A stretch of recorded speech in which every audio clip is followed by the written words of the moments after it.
What is up? So today I wanted to make a quick video talking about a topic that I've seen a lot of people discussing over the past couple weeks. That is the tier list for Master Duel meta. I'm sure there are other sites that also have their own tier list. People were worried because Drytrons fell from tier 1 to tier 2, and I saw a lot of people who were worried that they had wasted their gems and were considering dismantling the deck because it fell a tier. But I'm here to tell you that the tier list is completely irrelevant to play on the ranked ladder. You really shouldn't be worrying about it, and it's probably better to not even look at it. These tiers only reflect tournament results, and in tournament we have a best of 3 format, which is different from the ladder best of 1 format. This makes actually a huge difference in which decks are the strongest because of the side deck.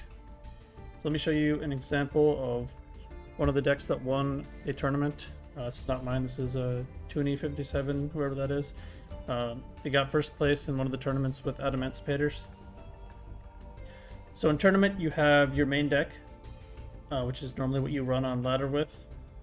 Then you have a side deck, which is 15 cards of your choice that you switch between games. So in game 1, you'll play with your standard deck right here. It has to be the same one, you can't add any of these side deck cards. And then after game 1, between games, each player gets a chance to swap some of these cards with their main deck. So you're going to do this based on which matchups. So if you're playing against Phantom Knights, for example, they like to banish cards. So you're going to side in cards like Artifact Lancia. And the rules, the only rule is that you have to keep the same number of cards in your deck. So for each card you put in from your side deck, you have to take one out from your regular deck. Why is this relevant to certain decks like Drytron? Well, in a tournament best of 3 format, some decks suffer particularly hard, and Drytron is one of those. The reason for this is that there are a couple hand traps and other cards that are very powerful against Drytron, and more so than they are against other decks. So for example, one card that's commonly cited in is Droll and Lockbird.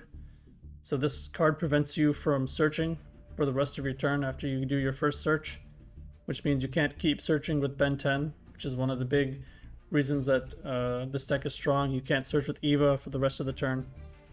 So Droll completely shuts down Drytron and essentially makes you skip your turn. Another one that's even stronger, I would say, against Drytron is Ally of Justice Cycle Reader. So during either player's turn, you can discard this card to the graveyard, then target up to 2 light monsters in your opponent's graveyard and banish those targets. So it's like a double DD Crow against Drytrons and other light decks. So this deck this card is capable of both banishing your Alpha or Zeta, for example, and your Ben 10, and cutting off 2 searches at the same time. So this card is very devastating against Drytrons, and is one of the reasons why the deck doesn't see as much success in tournaments. And the reason why this is not relevant to playing on ranked is because nobody plays these cards on ladder. You're playing a best of 1, you have no idea what deck you're going up against. You don't get to side deck for what you're playing against. So you're not going to play cards like this in your main deck. Some people don't even play Droll. I would say most people don't even play Droll on ladder. Because it's not good at, while it's good against Drytron, it's not good against a lot of other decks, right? So that's a pretty huge difference between the best of 1 ladder format and the best of 3 tournament format. Because of that, you really shouldn't be worrying about these tier lists. The power rankings that you see below each deck are calculated based off of tournament results. It even says that here. It does also include ranked ladder, but the one that you saw was just including tournaments. If you remove the tournaments, it'll show all kinds of stuff, right? So this is weird. There's no tier 1 here. It's just tier 2 and tier 3. Like it's really it shouldn't matter to you. If you go on ladder and you lose to Zodiac Tri-Brigade, it's not going to be because the deck is tier 1 and because your deck is tier 2. It's probably going to be because you made misplays. You might have gotten unlucky, but really just focus on learning your deck and outplaying your opponent, and you will see a lot of success. You don't have to play a tiered deck either, by the way. There are plenty of strong decks that are not considered to be on the tier list. I see even Prank Kids is not on here, and it's one of the strongest decks in the game.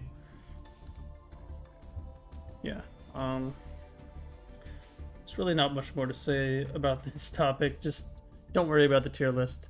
It's not relevant in any way to the ladder format. Just play decks that you enjoy, focus on getting good at them, don't blame the tier list for losing. That's all I got. Please like and subscribe. Peace.